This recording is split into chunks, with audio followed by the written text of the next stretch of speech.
Hello friends, ఎలా ఉన్నారు? ఇటీవల పుతిన్ భారత్ వెళ్ళినప్పుడు మోదీ ఆయనకి ఇచ్చిన గిఫ్ట్ పెద్ద చర్చకు దారితీసింది. భగవద్గీత సాధారణ గిఫ్ట్ కాదు, ఇండియాస్ కల్చరల్ సోల్. కానీ ఈ వార్త బయటకు రాగానే ప్రెడిక్టబుల్ గానే వామపక్షాలు ప్రతిపక్షాలు ఒక్కసారిగా మండిపడ్డాయి. దీంట్లో అత్యంత హాస్యాస్పదమైన విషయం ఏంటంటే ఈ రోజు రష్యాలో గీతను గౌరవంగా స్వీకరిస్తున్నారు, కానీ ఒకప్పుడు అదే రష్యాలో గీత ప్రాక్టికల్లీ బ్యాన్ అయిందని విషయం ఎంతమందికి తెలుసు? సోవియట్ ఎరాలో హిందూ డివోటీస్ ని CIA ఏజెంట్స్ అని మిస్ ఐడెంటిఫై చేసి సర్వేలెన్స్, హెరాస్మెంట్, అరెస్ట్ల వరకు జరిగాయి. గీత చదివే వాళ్ళని సైకలాజికల్లీ డేంజరస్ అని కోర్ట్స్ కూడా సీల్ చేశాయి. పరిస్థితి అంత ఎక్స్ట్రీమ్ కి వెళ్ళింది అప్పట్లో.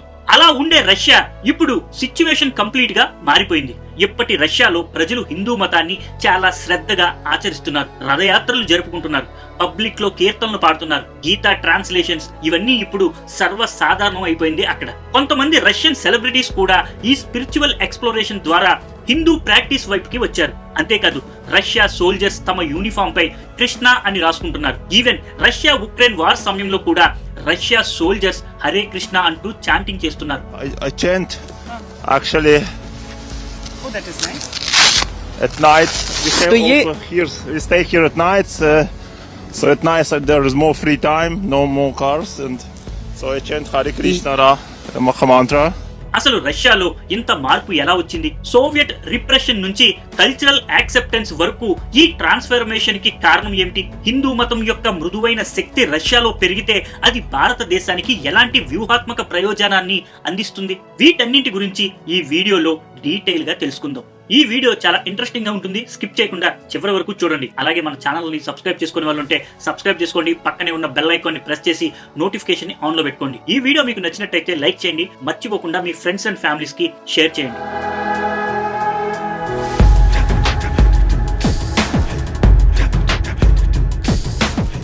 రష్యాలో ఈ మార్పు ఓవర్ నైట్ వచ్చిందని అనుకోవడం అయితే తప్పు. ఇది డికేట్స్ గా long cultural evolution. Soviet union పడిపోయిన తర్వాత రష్యన్ సొసైటీ మొత్తానికి ఒక హ్యూజ్ స్పిరిచువల్ వాక్యూమ్ అయితే ఏర్పడింది. కమ్యూనిజం కొలాప్స్ అయినప్పుడు ఐడియాలజీ మాత్రమే కాదు, పీపుల్స్ సెన్స్ ఆఫ్ ఐడెంటిటీ కూడా దెబ్బతింది. అప్పుడు రష్యాలో ఆల్టర్నేటివ్ ఫిలాసఫీస్ ని సెర్చ్ చేయడం మొదలెట్టింది. యోగా, మెడిటేషన్, వేదిక్ లిటరేచర్ ఇవన్నీ వారిలో ఇంట్రెస్ట్ ని కలిగించాయి, తరువాత రెస్పెక్ట్ గా మారాయి.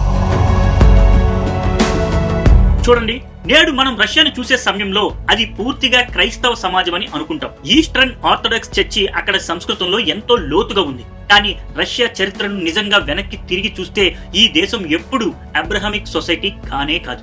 నిజానికి క్రైస్తవ మతం అక్కడ చాలా లేటుగా ఎంటర్ అయింది. ప్రాచీన రష్యా అంటే స్లావిక్, యమ్నాయ ప్రజలు, ఉరల్ స్టెప్ల ప్రజలు. ఈ సైబీరియన్ బెల్ట్ అంతా ఒకప్పుడు ప్రకృతిని ఆరాధించేవారు. అగ్ని, నీరు, ఆకాశం, పూర్వీకుల్ని పూజించటం వంటి స్థానిక సంప్రదాయాల్లో ఉండేవారు.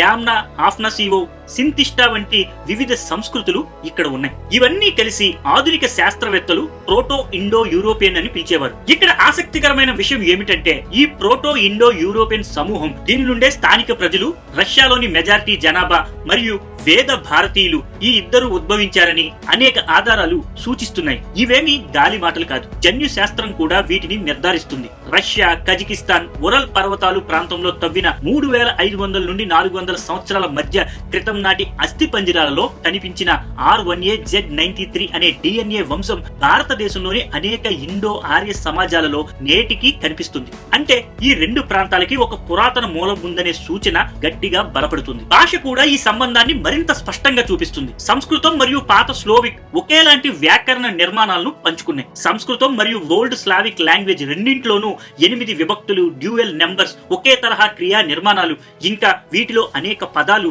ఒకే మూలాల నుంచి వచ్చినట్టు కనిపిస్తాయి. ఉదాహరణకు స్లావిక్ భాషలో ఉన్న వేదత్, వేదేజ్ అంటే జ్ఞానం అని అర్థం. భారతదేశంలో కూడా వేదం అంటే జ్ఞానం అనే అర్థమే. రష్యా, కజకిస్తాన్ సరిహద్దు వద్ద ఉన్న జింకాస్టా మరియు ఆర్కెమ్ వంటి పురాతన స్థావరాల్లో భారీ అగ్ని బలిపీఠాలు, మధ్యలో అగ్నిగుండం ఉండే వృత్తాకార నగర నిర్మాణం, 3 పొరల గోడలు, రేడియల్ వీధులు ఇవన్నీ బయటపడ్డాయి. ఇవి ఋగ్వేదంలో వర్ణించిన నగరాల లేఅవుట్ తో చాలా దగ్గరగా ఉంటాయి. అందుకే కొంతమంది రష్యన్ పరిశోధకులు ఆర్కెమ్ ను యూరేషియా యొక్క ప్రోటో వేద పట్టణం అని కూడా పిలుస్తారు. ఇవన్నీ ఇండో ఆర్య సంప్రదాయాలను గుర్తు చేస్తాయి. నిజానికి రష్యాలో కనిపిస్తున్న ఈ వేద సారూప్యత ఏదో కో ఇన్సిడెంట్ మాత్రం కాదు. తూరా మైనా ప్రాంతంలో జరిగిన తవ్వకాల్లో 10వ శతాబ్దానికి చెందిన 5 అడుగుల విగ్రహం బయటపడింది. ఇది వరాహ అవతారాన్ని గుర్తు చేస్తుంది. అలాగే శ్రయ్య గ్రామంలో 17వ శతాబ్దపు కాళీమాత విగ్రహం, వోల్గా ప్రాంతంలో 17వ శతాబ్దపు విష్ణు విగ్రహం కూడా బయటపడ్డాయి. స్లావిక్ ప్రాంతంలోని దేవతలను చూస్తే కూడా ఇదే సంబంధం కనిపిస్తుంది. స్లావిక్ సంస్కృతిలో పెరున్ అనే గాడ్ ని పూజిస్తారు. ఈ పెరున్ ఉరుములు, ఆకాశం, యుద్ధం, మన ఇంద్రుడితో దగ్గర పోలిక ఉంటుంది. అలాగే వెలిస్ పాతాళం, పశువులు, మంత్రశక్తి, వరుణుడు మరియు రుద్రుడి మిశ్రమ స్ఫూర్తిలా ఉంటుంది. స్వరోగ్ అగ్ని, శుద్ధి, లోహాల దేవుడు మన అగ్ని దేవుణ్ణి పూర్తిగా గుర్తు చేస్తాడు. ఇక మోకేష్ గాడ్ భూమి, ఫెర్టిలిటీ, పవర్ మరియు మన శక్తి, పృథ్వీ దేవతల భావనతో చాలా దగ్గర పోలికలు ఉన్నాయి. ఇదే కాకుండా స్లావిక్ సంస్కృతికి సూర్య చక్ర చిహ్నం ఉంది. ఇది స్వస్తిక్ ను పోలి ఉంటుంది. వారి పండుగలు హిందూ సమాజం మాదిరిగానే అగ్ని, శుద్ధి, కాలానుగుణ ఆచారాలు మరియు పూర్వీకుల ఆరాధనలతో నిండి ఉంటాయి. అంత దగ్గరగా కనిపిస్తున్న ఈ సివిలైజేషన్ లింక్ ఎందుకు మసకబారిపోయింది? దీని సమాధానం రష్యా యొక్క భౌగోళిక రాజకీయాల్లోనే దాగుంది. మీరు రష్యా మ్యాప్ ని జాగ్రత్తగా చూస్తే ఒక విషయం స్పష్టంగా కనిపిస్తుంది. Russia literally Europe, central Asia, middle east మధ్యలో ఉంది. ఇది ఒక సివిలైజేషనల్ క్రాస్ రోడ్. ఫలితంగా 3 దిశల నుండి వచ్చిన జనసంచారం, 3 దిశల నుండి వచ్చిన మతాలు ఈ దేశపు సంస్కృతిని స్లోగా బలంగా మార్చేశాయి. వోల్గా బల్గార్ల ద్వారా ఇస్లాం రష్యాలోకి వస్తే, యూరోపియన్ క్యాథలిక్ మిషనరీల ద్వారా వెస్ట్రన్ క్రిస్టియానిటీ వచ్చింది. మరి కాన్స్టాంటినోపుల్ ద్వారా బైజెంటైన్ క్రిస్టియన్ అంటే ఆర్థోడాక్స్ తన ప్రభావాన్ని పెంచుకుంది. కొన్ని వందల ఏళ్లలోనే రష్యాలో అబ్రహమిక్ మతాల ప్రభావం పెరుగుతూ పాత వేద స్లావిక్ సంప్రదాయాలు అంతరించడం ప్రారంభమైంది.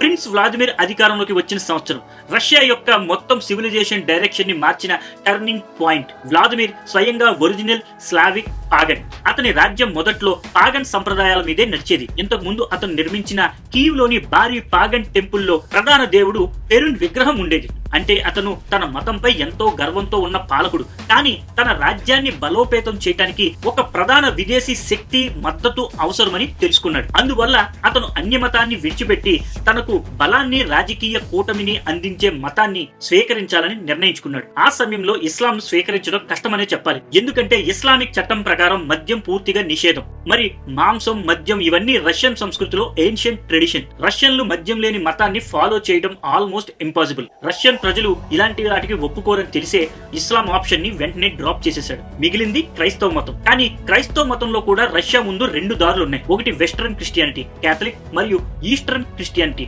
Byzantine orthodox. క్యాథలిక్ క్రైస్తవ మతంలో రోమ్ లోని పోప్ అనే వ్యక్తి అత్యున్నత మతాధికారిగా ఉంటారు. కానీ ఆర్థోడాక్స్ క్రైస్తవ మతంలో పరిస్థితి అలా కాదు. అక్కడ ప్రతి దేశానికి వేరు పేరు మతాధికారి ఉంటారు. వీరిని పాత్రియార్క్ అని పిలుస్తారు. ఉదాహరణకు రష్యాకు ఒక పాత్రియార్క్, బల్గేరియాకు మరో పాత్రియార్క్. కాబట్టి వ్లాదిమిర్ క్యాథలిక్ మతాన్ని స్వీకరిస్తే అతను పోప్ అధికారం కిందకి వెళ్లాల్సి ఉంటుంది. అది అతనికి ఇష్టం లేదు. ఆ కాలంలో యూరోప్ లో అత్యంత శక్తివంతమైన క్రైస్తవ సామ్రాజ్యం బైజెంటైన్ సామ్రాజ్యం. ఇది ఆర్థోడాక్స్ క్రైస్తవ మతం అనుసరించింది. వారి సైన్యం, వాణిజ్యం, కల్చర్ అన్ని బలంగా ఉండేవి. వారితో పొత్తు పెట్టుకుంటే తమ శక్తి కూడా పెరుగుతుందని ఆలోచించాడు. అందుకే వ్లాదిమిర్ బైజెంటైన్ ఆర్థోడాక్స్ క్రైస్తవ మతాన్ని స్వీకరించాడు. కొత్త మతాన్ని అంగీకరించిన వెంటనే అదే మతాన్ని దేశమంతటా ప్రకటించాడు. అక్కడితో ఆకుండా తన సొంత పూర్వీకుల స్లావిక్ మతాన్ని అనగదొక్కడం ప్రారంభించాడు. పాత మతాల టెంపుల్ స్థానంలో కొత్త చర్చిలు నిర్మించబడ్డాయి. కొన్నేళ్లలో రష్యా ప్రజలు మొత్తం వ్యక్తిత్వం క్రైస్తవ మతం వైపు మారిపోయింది.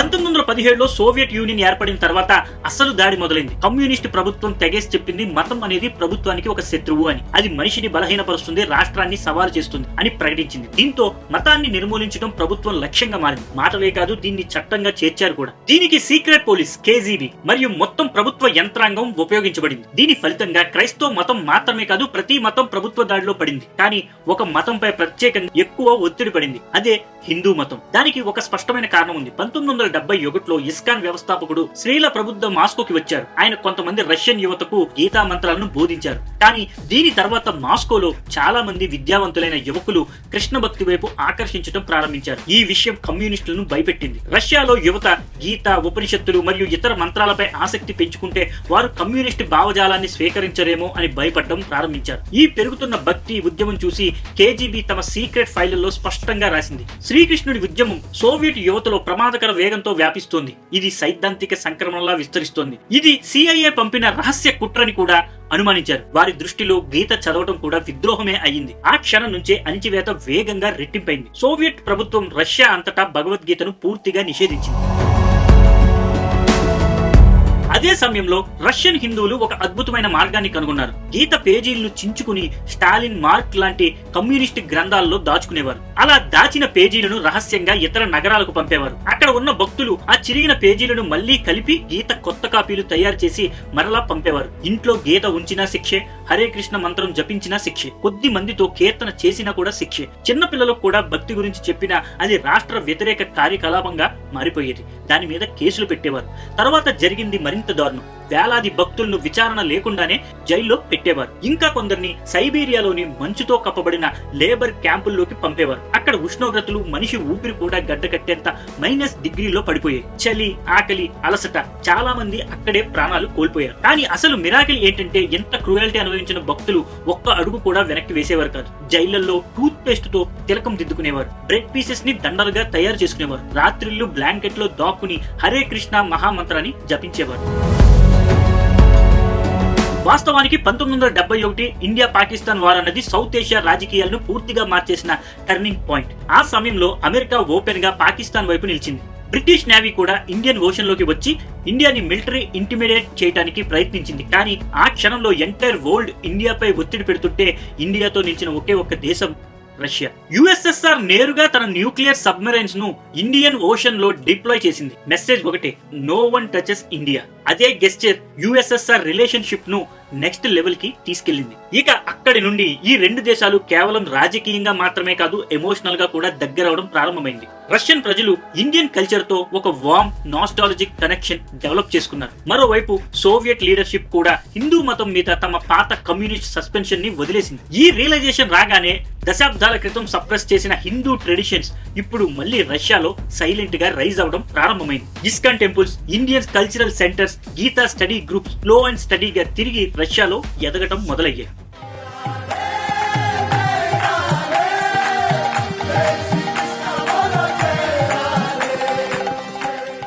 ఇలా ఒకప్పుడు థ్రెట్ గా చూసిన హిందూ ధర్మ ఇప్పుడు రష్యా ఇండియా ఫ్రెండ్షిప్ లో ఒక కల్చరల్ బ్రిడ్జ్ గా మారింది. 1991లో సోవియట్ యూనియన్ కుప్పకూలిపోయింది. కానీ ఈ పతనం రష్యాను ప్రపంచం నుండి వేరు చేయలేదు. కమ్యూనిస్టు పాలన సమయంలో పూర్తిగా అణచివేయబడిన హిందూ ఆధ్యాత్మికత 1990 తర్వాత మళ్లీ పైకి లేవడం ప్రారంభించింది. ఇస్కాన్ రష్యాలో బహిరంగంగా పనిచేయడం మొదలైనప్పుడు అది అక్కడి ప్రజలకు ఒక కొత్త ఆల్టర్నేటివ్ ఇచ్చింది. హిందూ మతం రష్యాలో యాక్సెప్టబుల్ మాత్రమే కాదు, డీప్లీ కంఫర్టింగ్ గా కూడా మారింది. ఒకప్పుడు కృష్ణ భక్తుల్ని సెక్ట్ అంటూ హింసించేవారు. కానీ 2012 నాటికి రష్యాలోని హిందూ భక్తుల సంఖ్య సోవియట్ కాలం కంటే మోర్ దాన్ డబుల్ అయింది. ప్రపంచ వ్యాప్తంగా చూస్తే రష్యా జనాభా ఎప్పటికీ తక్కువే అయినా హిందూ ప్రాక్టీస్ చేసే కమ్యూనిటీ మాత్రం అసాధారణంగా వేగంగా పెరిగింది. గణాంకాలు చూస్తే ఈ మార్పు ఎంత పెద్దదో తెలుస్తుంది. 1995లో రష్యా మొత్తం మీద ఒకే ఒక గోవిందాస్ రెస్టారెంట్ మాత్రమే ఉండేది. కానీ నేడు మాస్కోలో, సెయింట్ పీటర్స్బర్గ్ లో ముఖ్యమైన నగరాలన్నీ ఎక్కువ సంఖ్యలో గోవిందాస్ రెస్టారెంట్లని చూడొచ్చు. 1991లో ఇస్కాన్ భక్తులు రష్యాలో కొన్ని వందల మంది మాత్రమే ఉండేవారు. కానీ ఇప్పుడు